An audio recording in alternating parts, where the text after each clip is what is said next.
the young, the old, and the club. Listening and talk. Hallo, ja, ich bin Ksenia. Falls ihr öfter bei unserem YOC-Abend dabei seid, vielleicht kennt ihr mich noch nicht. Ich bin auch Teil des YOC-Teams und moderiere heute zum allerersten Mal.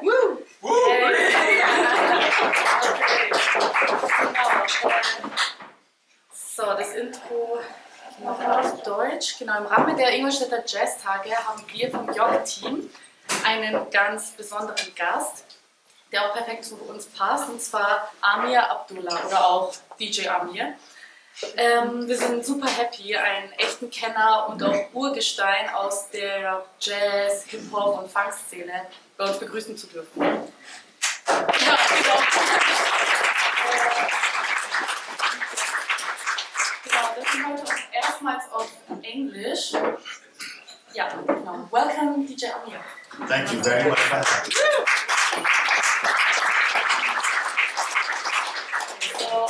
Welcome to Ingolstadt. Thank you. How was your travels? How did you get here? ICE train, which was late as usual, but I'm here, safe and sound. Okay. And on your way, did you listen to some music? Any new releases, podcasts, or? No, I just, okay. it was a really boring, uneventful trip for me, and I just slept. So, okay. Yeah. Just no reading, no looking outside the window. No. Maybe music in my head, in my dreams, but that's fine. Okay, then maybe you could introduce yourself to the audience, and maybe tell us a little bit about yourself, your life history, career, some highlights, maybe. Yeah. Okay. Well, as she said, my name is Amir Abdullah, DJ Amir. I'm originally from Boston, Massachusetts, but I lived in New York City for a long time, almost 30 years. I am a DJ, a music producer, a record label owner. Anything you do, anything you can think of in music except for playing an instrument, I do. So I live and sleep music. That's been my life. That has gotten me through some really tough times, in life, So music is my life, and I moved to Berlin in 2018 from Brooklyn, and I moved to Germany just because I wanted to be the untypical American and just stay in your own city and not travel and not educate yourself about other people. And I've been coming to Germany, I think, for 20 years now, 20 plus years, DJing, traveling all over the world. Some of my good friends in Europe are German. And I was like, you know what, let me try it out, living in Berlin. And so I've been here for 6 years now, and I love it. So you like it so far, right? Yeah, okay. Yeah. I just renewed my visa for another 3 years as an artist, so I'm here to stay. Okay. So if we go a little back, what was your first experience with music like? What can you remember? Yeah, I definitely can remember because it's still a very poignant part of my life. My father, who I was telling Alex early on that he fought in the Second World War here in Germany and France. And when he came home, he was really into jazz. Actually, his best friend was Jackie Byard. Any jazz fans in there would know who Jackie Byard is. He played with like Mingus and a bunch of other people, so they grew up together. And when he came back home and when I was born, I just remember my father every Sunday when he wasn't working, he would just sit there with his headphones on and listening to his jazz records. And when I got old enough, he would take me with him and put the headphones on my head and make me listen to Miles Davis and everything else. At the time, I was like, Dad, what are you doing? I don't know. But I learned more about music, and that's where I believe I got my passion for music is from him, In the formative years, it's really expanding your taste, right? So as our concept at YOC is the listening and talk, so now we've talked, and we would like to listen to something together. Okay. Maybe you could play a record that was really influential for you, both personally and creatively. Okay. Maybe you have something. So before I play the record, I'm gonna play this record. Well, you know what? I'll just play the record. I know I said we were gonna talk about it first, but I just want to play the record. Let me Let's turn first up the listen to it volume and then talk. So here we go.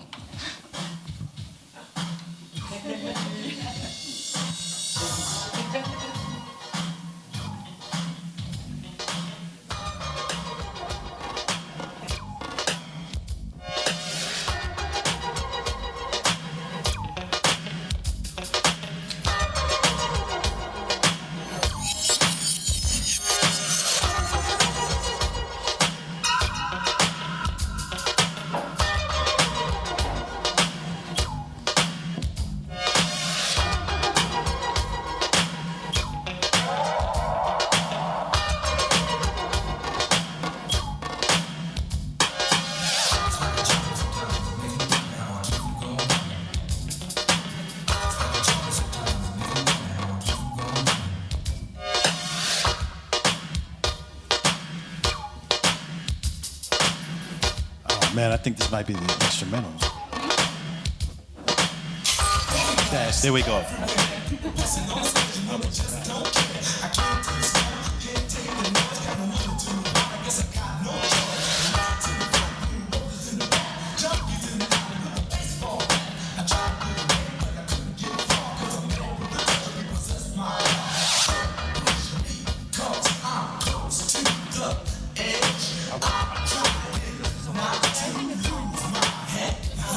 Whenever you feel like. Okay.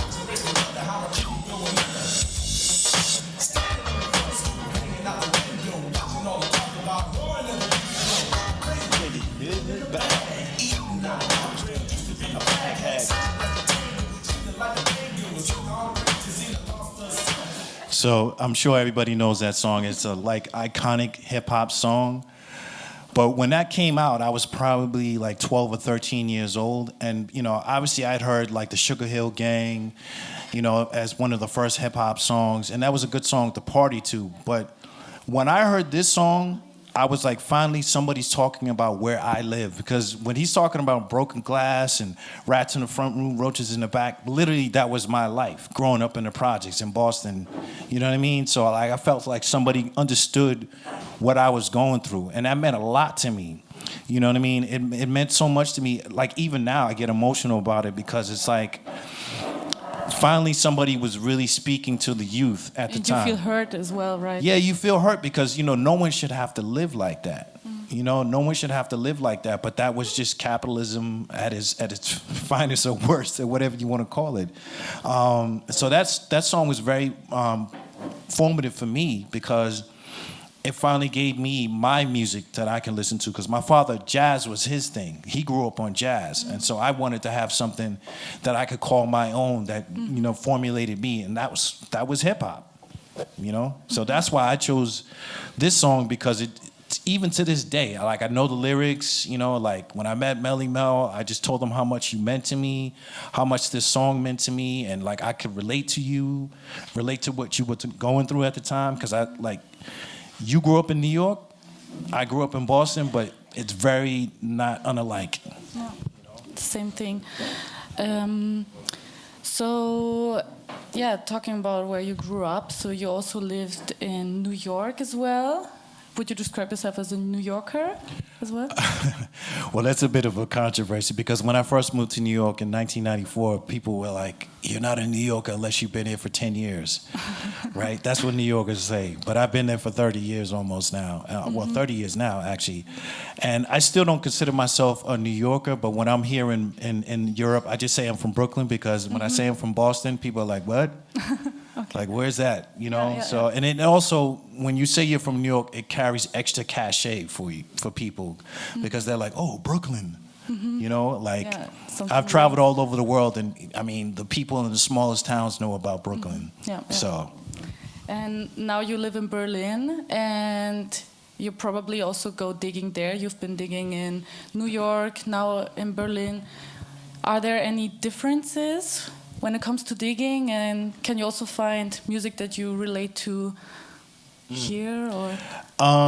Well, when I first came to Berlin in 2004, there was a lot of digging to be had. You know, labels like Amiga, which is the East German label that a lot of artists used to record on. It was highly sought after, and so those records were really cheap. You can find them everywhere. Manfred Krug, all these different records that now go for like hundreds of euros. You can find those easily back then. Now, not so much. And if you do see it, it's like 500 euros. So it's a lot different. Back in the days, I got a chance to meet a lot of great, you know, German DJs here. DJ Hype, Mark Hype, who's a good friend of mine. Another guy named Robert Smith, DJ. These guys all like were fans of what myself and my former partner Khan were doing, and they would take us record shopping with them, and they would hey, like, you need to have this, you need to have this. So I learned a lot from them, and then I would always say, hey, well, if you ever get to America, if you ever have money to buy anything on eBay, you should look for these records. You know, so we did like some kind of energy exchange of stuff like that. In New York, especially at the time I was there, you know, it's such a multicultural place. A lot of times I lived in a Latin neighborhood, so there was a lot of Puerto Ricans, a lot of Dominicans, a lot of Colombians. So I really got into a lot of salsa music, you know, boogaloo music. So I was able to find all the rare Latin records that people go for these days for really cheap. You know, you could always find a lot of Caribbean records, you know, a lot of souk records, a lot of Jamaican records that were covering disco tunes and stuff like that. So, yeah, I mean, I guess to answer your question, you know, nowadays in Berlin it's very hard because everybody's a collector. All the stores know how much everything is, you know, worth. Yeah. They go on Discogs and they say, hey, you know, this record is worth this. I'm not gonna, you know, even though it's unpriced in the store, and you come to the guy and it's like, oh, hold on, let me look on the Discogs. As soon as they say that, I walk out the store. Yeah. You know, it's like, come on, man. You know, like, these records are not really that worth that much money. So it is a little different. But I mean, in New York, when you go into stores, the simplest record is like at least starting at $30. So well, it's just because of the finances and how it is expensive wise in New York. Okay, I see. Now, if we go back to Germany, how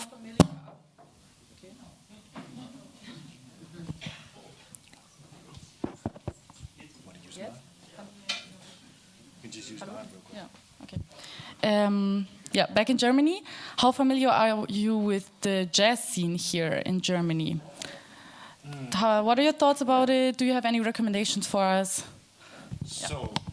So yes, I'm a little familiar with some of the jazz records, especially in the 70s, you know, Passport, Embryo, a lot of these different groups. And plus there was definitely a few American jazz artists from the 70s that recorded with a lot of these people. You know, Klaus Doldinger, I think is his name, you know.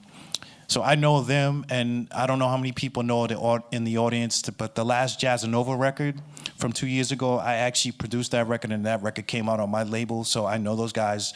And I've known those guys for a long time because we're both record collectors, we're both like-minded people. But of the new generation in Germany, like, you know, there's like Moita, there's Moses Yaffe, Freedom Energy Exchange, a friend of mine, Desney Bailey. She's actually from New York, but she's been living, I think, in Berlin for 30 years now. So she's, you know, well known in the scene. Yeah, those are the people that I would say of the newer generation that people should look out for, you know, because they're still trying to like carry the torch for German jazz. But yeah, I mean, there's just so many German jazz records, you know, like, it's hard for me because in my head, like, every song is one song because I have so many songs in my head, I can't really, like, parse out, you know, stuff, but those are some of the people that I would recommend. Okay, yeah. Okay, I hope everyone took notes of the recommendations. Yeah, now we are at the Ingolstädter Jazztage, and we just talked to you about it backstage. So you already knew some gigs who've been here, and yeah, I just wanted to ask you if you've been to some gigs or festivals lately. Any standout ones? Anything? You mean in Germany? Overall. Overall. Well, the last festival that I was at, it was X-Jazz in Berlin, and last year I saw Kahil Zabar. I don't know how many people know of him. He's from Chicago. Moses Yaffe, Cody Tatham, you know, and I was at the X-Jazz last year where I saw Roy Ayers, and it was kind of a sad show because he was really frail. And it's probably the last time I would probably be able to see him. That was the third time I've seen him. You know, and a good friend of mine, Casey Benjamin, was his, I think he was playing guitar for him, and unfortunately Casey passed away early this year from cancer, which cancer seems like it's just taking a lot of people, man. But, so I've been to X-Jazz, I've been to Uber Jazz, in Hamburg. Myself and Jazz Nova played there 2 years ago. So those are the jazz festivals that I have been at lately. I usually have been to a lot, but just not as of like let's say yesterday. I haven't been to one. And then, do you have any contemporary artists that you really like at the moment? Maybe we could listen to something together. Yeah. One of the artists that I really love a lot is the Ezra Collective. Have you seen them live lately? I saw them at We Out Here last year when we both played there together. Okay.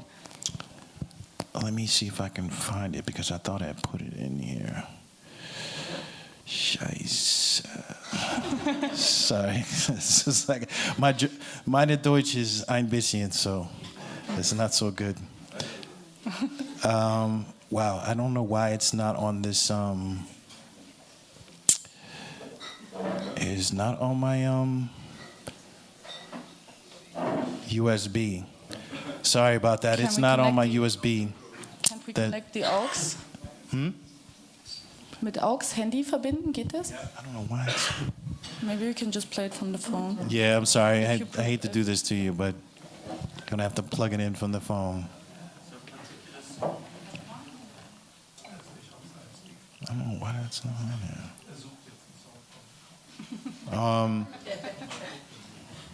I've got it here. Okay. And I don't even remember the name of the song, but I mean, I love them regardless. So whatever song that you choose would be fine with me. But Ezra Collective is a really great group.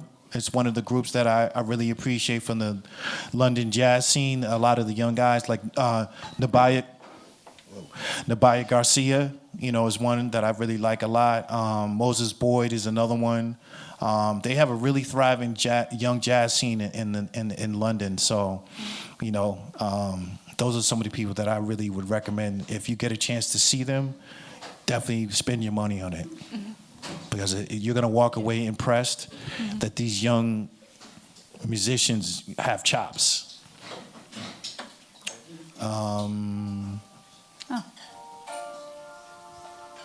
Okay. Good song. Yeah. License so you can choose it. I don't know how to feel. People outside,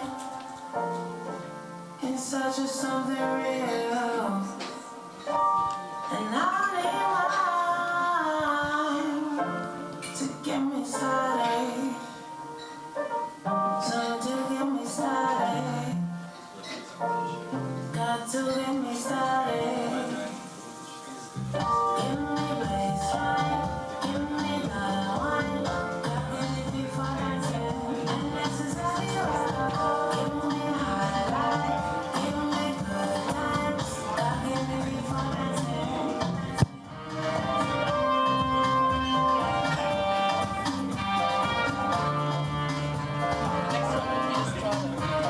Okay, I have that. Okay. I put it in my, you know what it is? I hate technology sometimes because I put it in there and I don't know why I didn't. Yeah. But carrying the records is also much. In the ICE with all your records. Oh, yeah. Oh, yeah.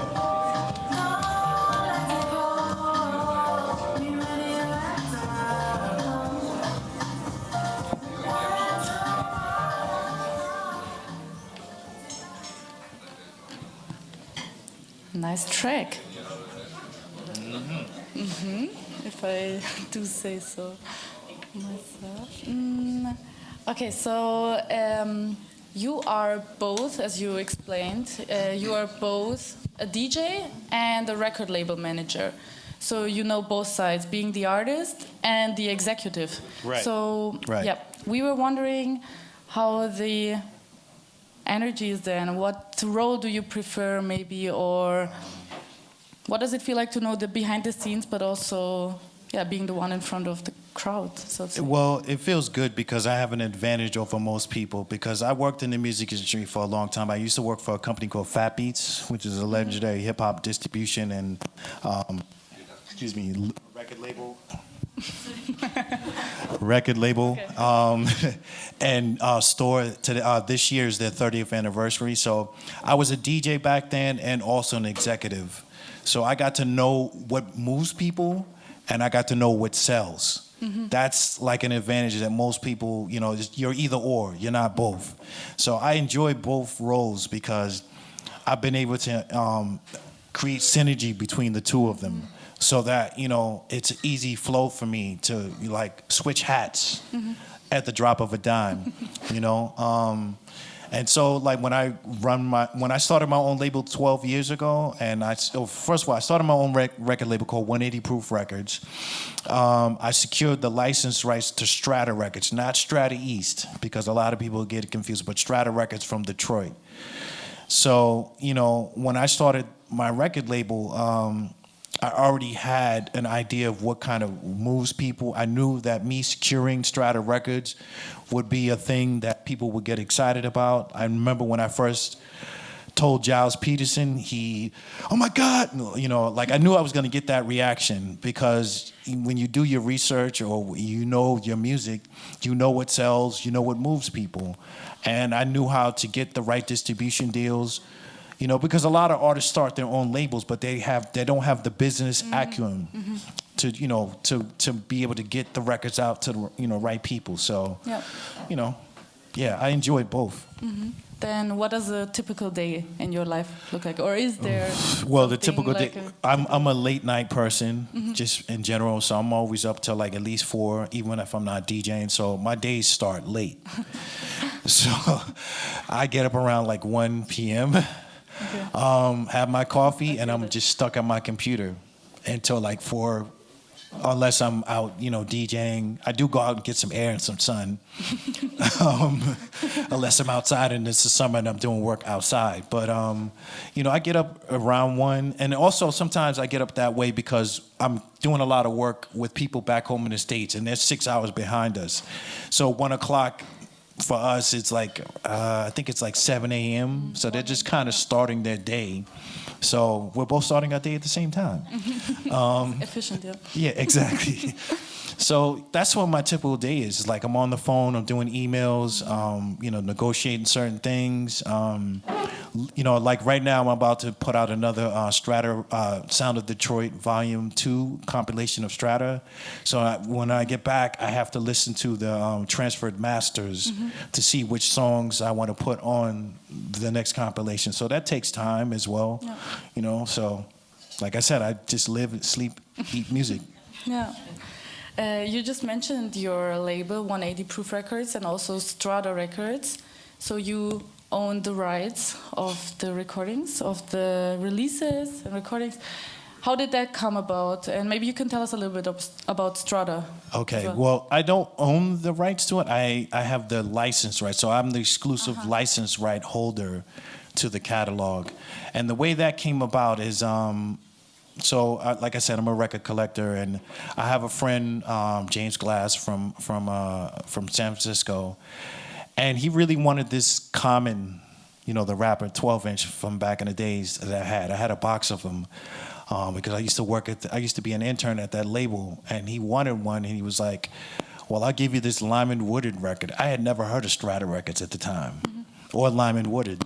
So I was kind of suspicious. I was like, "Man, what are you doing, man? This Common record's worth a lot of money." He was like, "Trust me, you're gonna love this record, especially when you see the cover." Now, again, this is before like Instagram, Facebook, so I couldn't really see the picture until he actually sent me the record. When I got the record, the cover just blew me away. And if anybody knows that record, the Lyman Woodard organization record, Saturday Night Special, it's an iconic cover with a picture of a .38 special gun, a gun clip, some U.S. dollars, a book of matches, all on a hotel bedspread, right? Okay. So when I got the record, I was like, "Oh man, even if the music sucks, I love this cover. Like this cover needs to be made into a T-shirt," and actually it did. So when I heard the music, it became my instant favorite record, my instant favorite jazz funk record, you know. And so then I looked on the back of the cover, like most of us record collectors did back then, to see who produced the record, who played on the record. And on the back, it lists 4 records that were upcoming or were already out on Strata. So then I went to go look for those. Unfortunately, only 2 of those records came out because the label went out of business before they could release a bunch of other ones. So fast forwarding until I started running Wax Poetics Records, the magazine Wax Poetics, they had a record label back in 2007. I started running that, and you know, I said the first record I would like to do as the label manager is this Lyman Woodard record. So I asked a friend of mine, DJ House Shoes, I said, hey, he's from Detroit. I was like, hey man, do you know if Lyman's still alive, if he has the masters? He was like, oh yeah, I know his son. His son lives in, it's this part of Detroit called Hamtramck. He was like, he has a tattoo shop there, man. So I flew to Detroit. I went and met his son. He was like, oh yeah, my father's up the street. He's having a Jameson at the bar. Okay, so I go to the bar, you know, and I said to Lyman, I said, hey man, good to meet you. I said, what is your favorite restaurant where you like to eat in Detroit? Wherever it is, I'll take you for free to go eat. You know, so he took me to this restaurant. It was just like a ordinary restaurant, but it was his favorite, you know. So so we sat down and we talked, and another artist on Strata, Ron English, came with him, and he just told us all these incredible stories. Because I was with another friend, he told us all these incredible stories about how he first started, and I was just like a little kid listening to all this stuff. And then at the end of the conversation, he just brought out the masters. He's like, here. And then Ron English was like, hey, would you want to do mine too? And I was like, yeah, why not? So only one came out because I left Wax Poetics and I started my own label, 180 Proof Records. And then I finagled it to find out who was the actual owner of Strata Records. Barbara Cox, rest in peace to her. She just passed away in April of this year. And I did a deal with her and she was like, wow. She had all the masters in her linen closet. You know, because her husband, who started the label, passed in 2008, and he didn't really instruct her how to, you know, what to do with this music, you know, how to, you know, continue the legacy. So when I came along, she was like, wow, finally I have someone that can actually kind of guide me through this whole thing, you know. So that's how my journey started with Strata Records. Well, very interesting. It's not me. Ist von mir? Nee. Okay. Yeah, we also heard that Strata does many projects for underprivileged communities, or people can go to a gig for free if they cannot afford it. Maybe you can talk about this side of Strata a little bit more. When I was talking to the owner, Barbara Cox, she would tell me these stories because they had a place called the Strata Concert Gallery, probably about as big as this space here. And because her husband, Kenny Cox, who was in the group Contemporary Jazz Quintet, which was a big group on Blue Note, he left Blue Note and started his own label. They started this concert gallery, and because of his relationship with other big jazz artists, the first week they had Charles Mingus. The next week they had Herbie Hancock, and you know, a bunch of other artists. And so they had this space so that the local community, because again, you have to understand, in Detroit in 1970, 71, 72, anytime in the 70s was not a great place to live. It was like hollowed out, burnt out. There were 2 big riots in Detroit, 1967, because a young black boy was killed by the police. The community rioted. And then in 1968, Martin Luther King was assassinated, and so there were a lot of riots all over the country. So after those 2 riots, the government said, oh, you want to riot? We're just going to leave this shit like it is. We're not going to build it up. We're not going to fix it. You guys will just have to live in shit.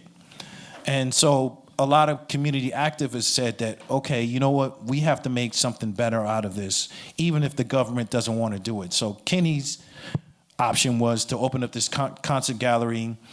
It also served as a place for people who couldn't eat, who didn't have enough money to eat. They would do, you know, handouts, you know, soup kitchen kind of thing. You know, they would educate, you know, young musicians of how to, you know, not only just do music, but music business, how to, go about keeping your publishing, how to get publishing, all these little different things, because all of that information was valuable, and it actually still is valuable to this day. Nothing has really changed in that aspect.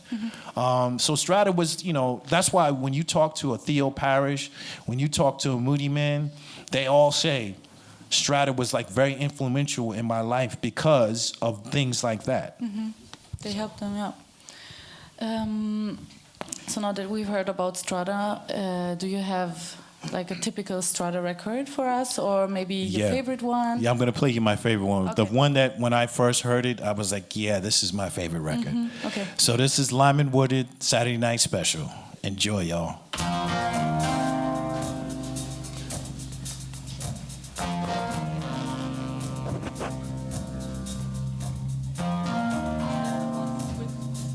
The cover? No. Yes? Okay. Loud.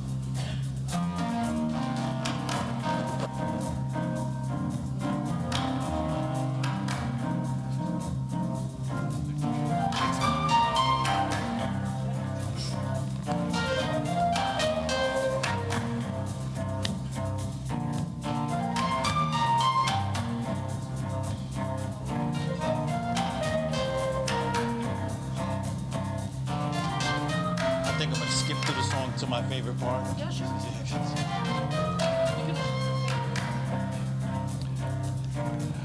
I'm gonna skip to my favorite part in this song because it's a long song. So, but I'm gonna skip to the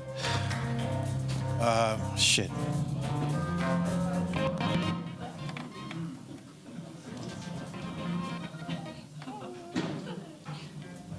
Yeah.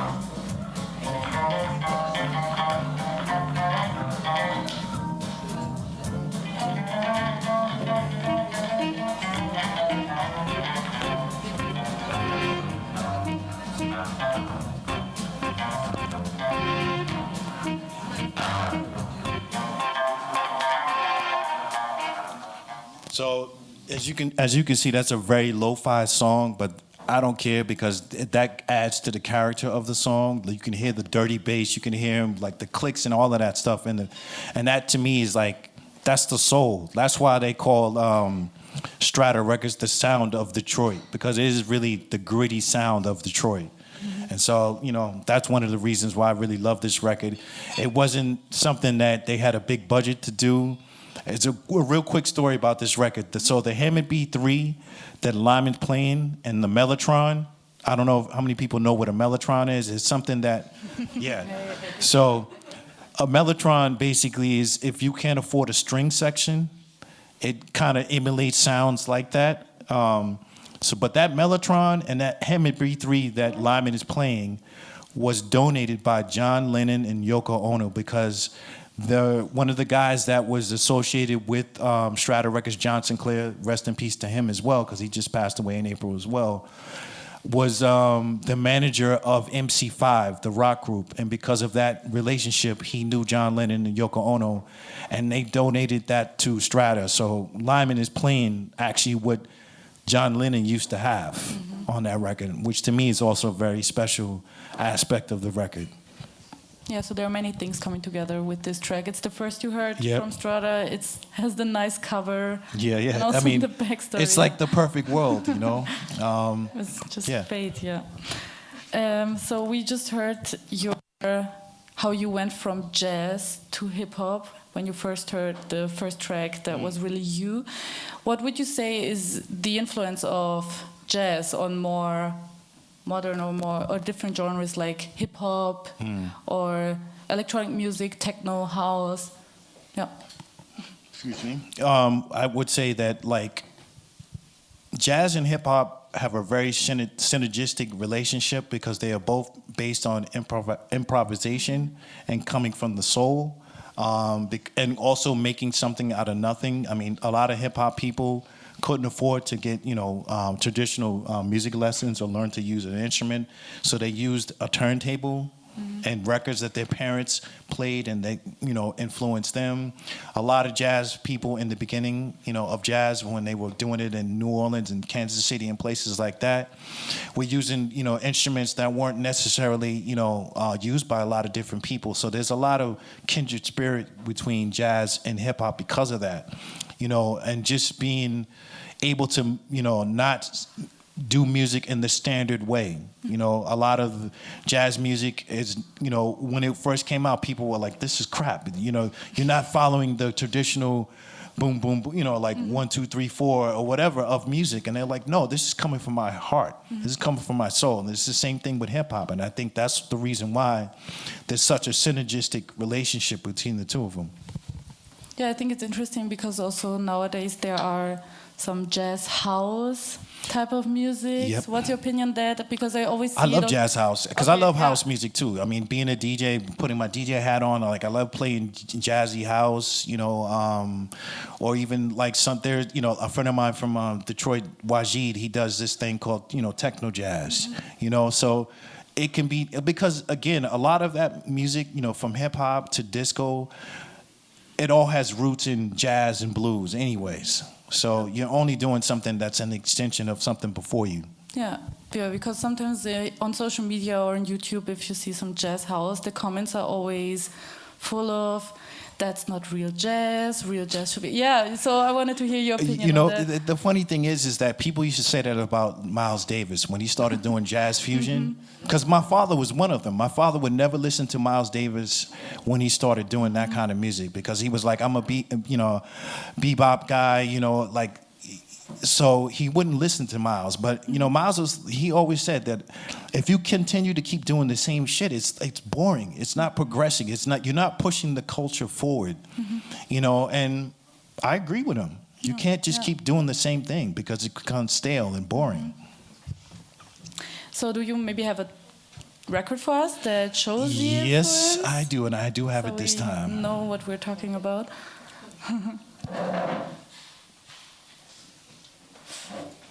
Okay.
That's Gangstar Words I Manifest.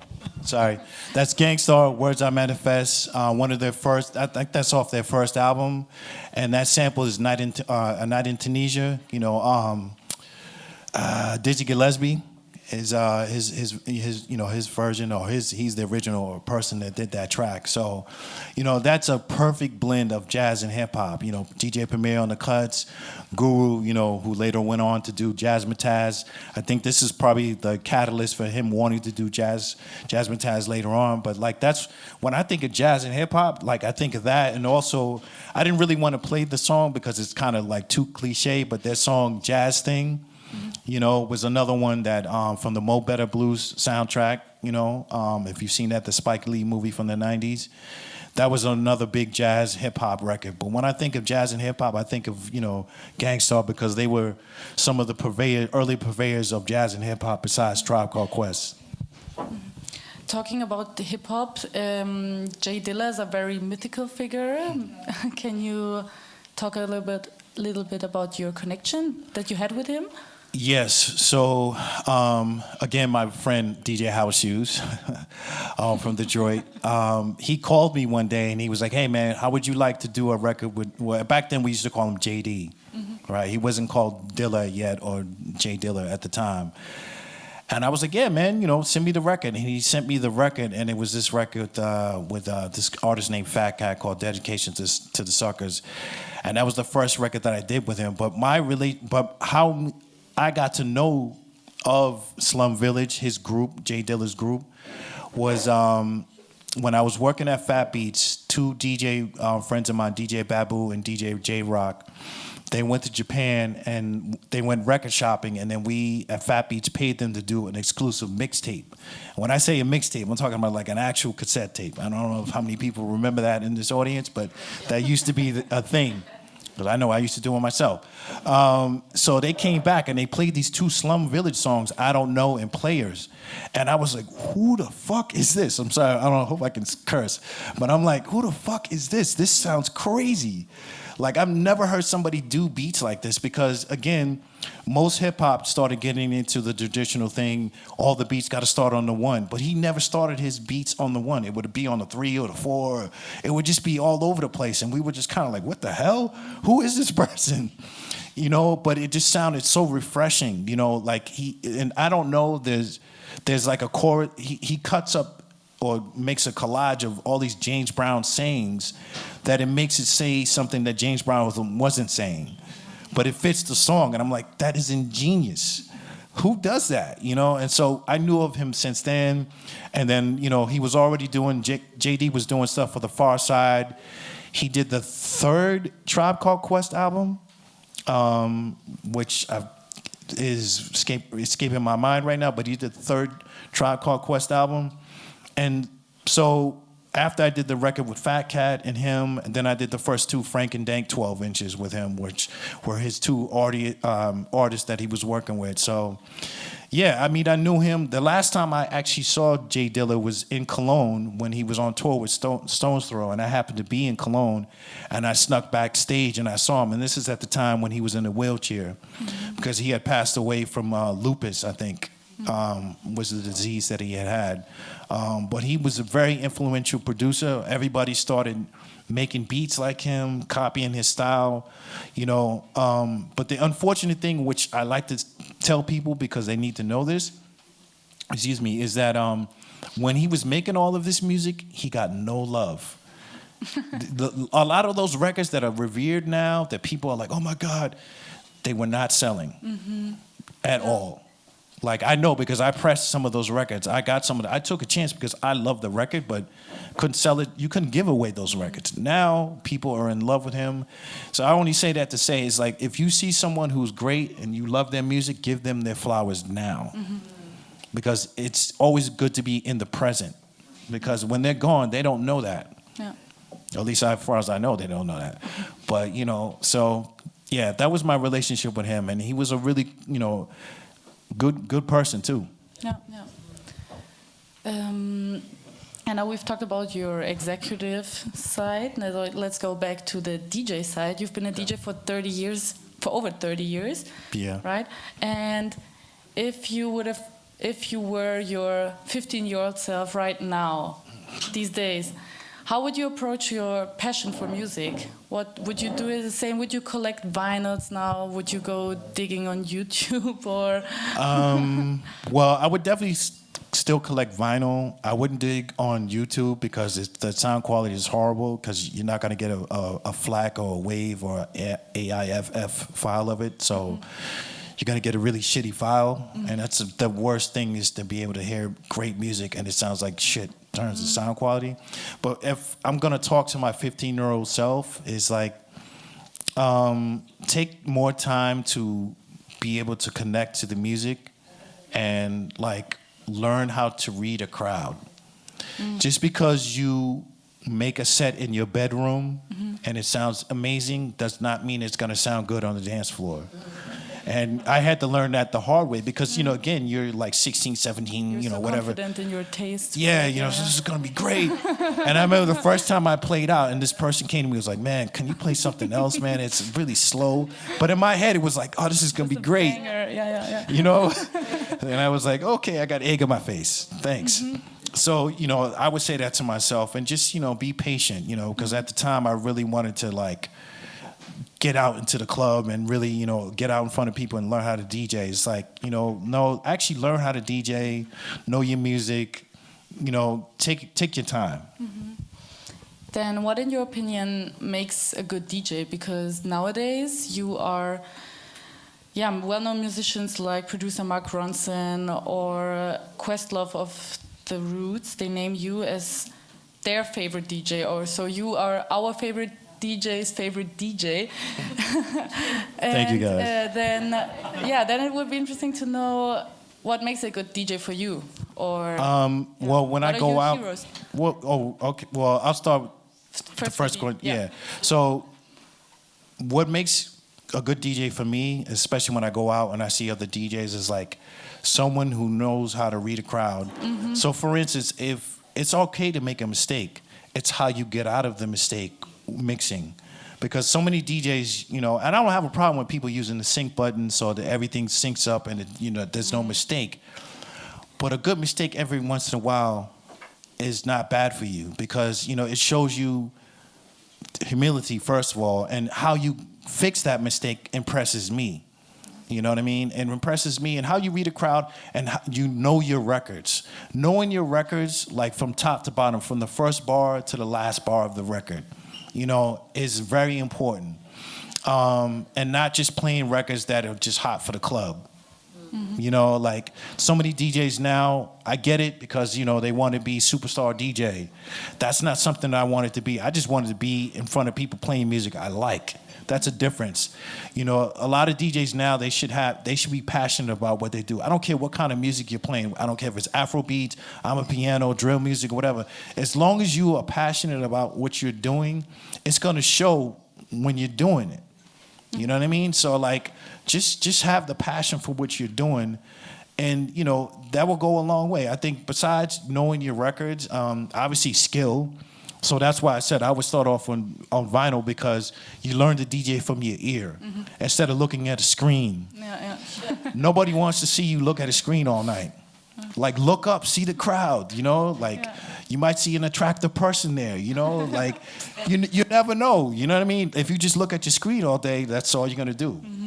You know, and you can't connect with the crowd. You gotta be able to connect with the crowd. So I think that's what I think. And then DJs that I really admire,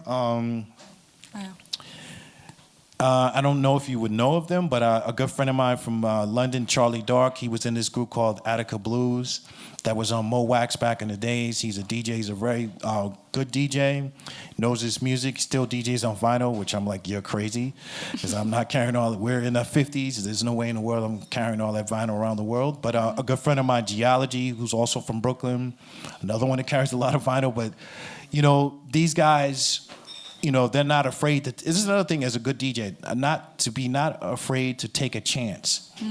You know, like, play a record. If it doesn't work, then you know how to get out of it real quick. But, you know, you got to be able to take a chance. You can't just always be safe. And there's too many DJs that are safe these days. So those guys I would mention. You know, Mark Ronson's a really good DJ, actually, because I used to see him, when he lived in New York, I used to go to his parties a lot. That's how we first met. You know, and he used to play funk 45s and stuff like that. A lot of people are like, wow, really? Mark Ronson was playing funk 45s? Yes, he was. I mean, that was the thing back in the early 90s, you know, that what we were doing then. So, yeah, those people I would say are some of my favorites. Yeah, so you have to be confident in yourself, listen to the crowd, but don't be a crowd pleaser too much, right? Yeah, so I mean, you kind of have to be a crowd pleaser too, because people are paying money to see you. So you got to also like look at it as a job too. It's like, I mean, how many jobs do you know you can go besides being a bartender where you can go and drink on the job? or do drugs on the job. You know what I mean? Like a lot of DJs do. So that's, you know, you're in a privileged state. And would you recommend to aspiring DJs right now to focus on one genre or era, or just be versatile? I think being versatile, because when I play, which you know you'll hear later on, is like I play a number of genres in one night. Because also I have ADD, like I just have attention, so I can't hear one kind of music for the whole night. I don't care if it's my favorite music. I gotta hear something else. But that's also good too, because you know, a lot of other people have the same problem, and like you know, you just don't want to just hear the same music the whole time, because you don't want it to make it sound like a one note the whole time. So learn all kinds of music, because it will diversify your taste, and it'll probably get you more DJ gigs. Yeah. So Then can you give us a glimpse of what you will play later from the genres? Oh, you can. yes, play I something? can. Da, da, da, da.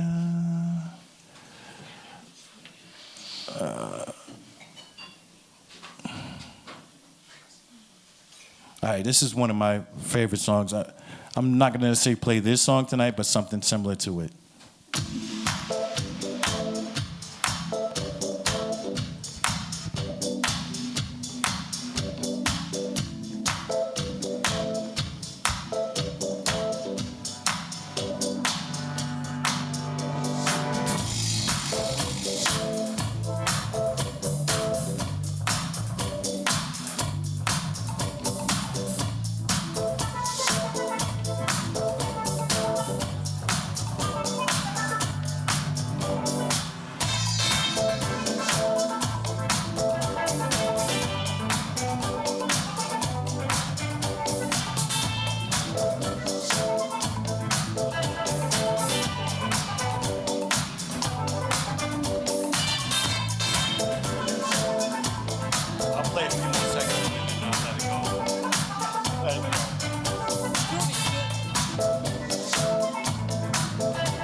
Yeah, so that's like Afro beats, not Afro beats.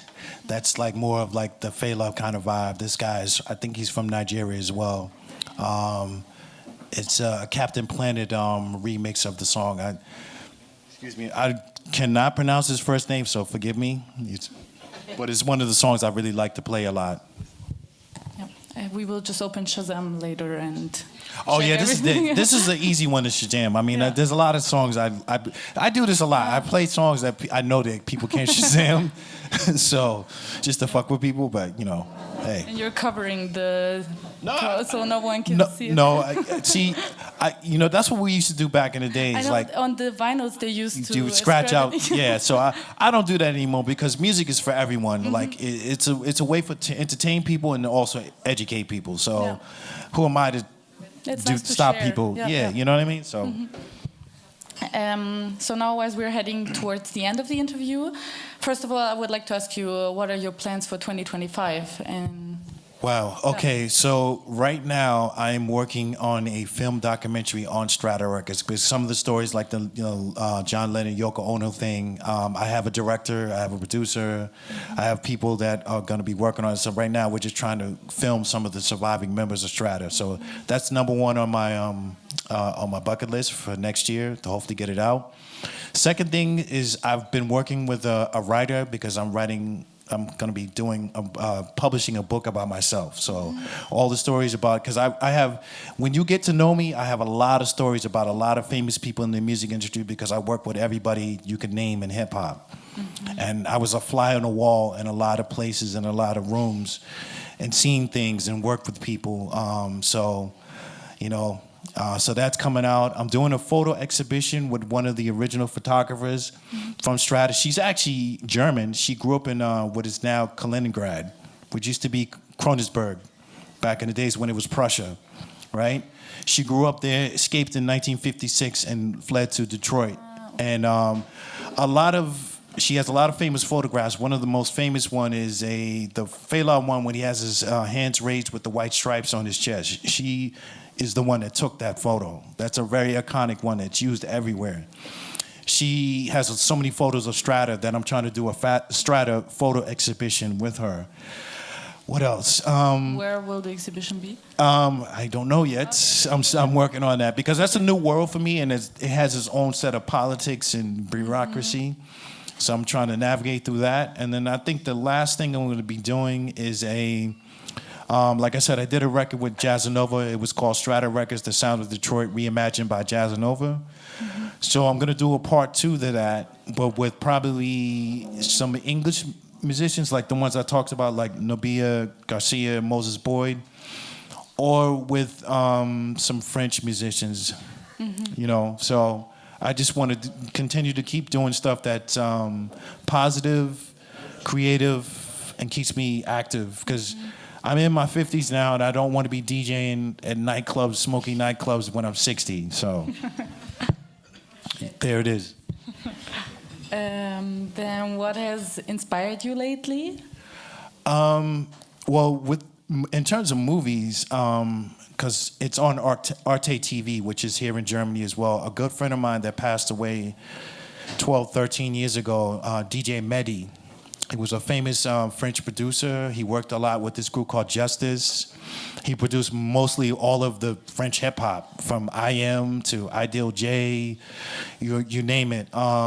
The film was about him and him growing up, and it really inspired me because I knew him, but I didn't know a lot of his backstory when he was a kid. Like when he was 12 years old, he built his own sampler from scratch because he couldn't afford one, so he just decided, I'm going to build my own. I'm like, wow. Okay. You know, and he traveled all over the world, and it just inspired me to be like, you know, just because there's a roadblock in front of you, you can always find a way around it. So. Very inspiring. Have you learned anything new at the moment? Are you learning anything? Now a little more general question. Yeah, I mean, well, you always should be trying to learn something new every day. But, I mean, you know, I wouldn't say I've learned something new, but I would just say that what I am learning is that the American election is too close to call, and that's really depressing to me.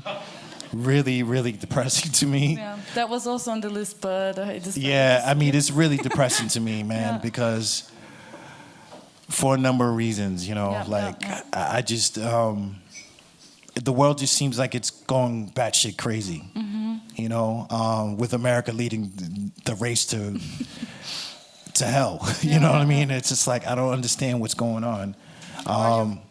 How are your feelings? You're in Germany right now, but probably most of your family is in the US. So. Yeah, most of my family's in the US, and I wish they could afford to leave, because a lot of Americans are leaving. You know, I wouldn't say like the majority, but there are a lot of more Americans that are deciding that enough is enough. Yeah. You know, with politics on both sides. It's not just the Republicans, it's not just Trump. It's a lot of different people, you know. Politics in America, I hate to get on this tangent of this, but politics in America has become a real capitalistic enterprise. When you have to when you have to gain $1 billion to run a political campaign, that's insane. That's literally insane. With $1 billion, you could probably feed every homeless person in Germany or wherever else. You know what I mean? So it's just depressing to me. And I just learned recently that the race is so close to call that, you know, it could probably be a real chaotic, you know, I would hate to see another January 6th. That's all I have to say. Yeah. Let's hope for the best. Indeed. The young, the old, And the club. Listening and talk.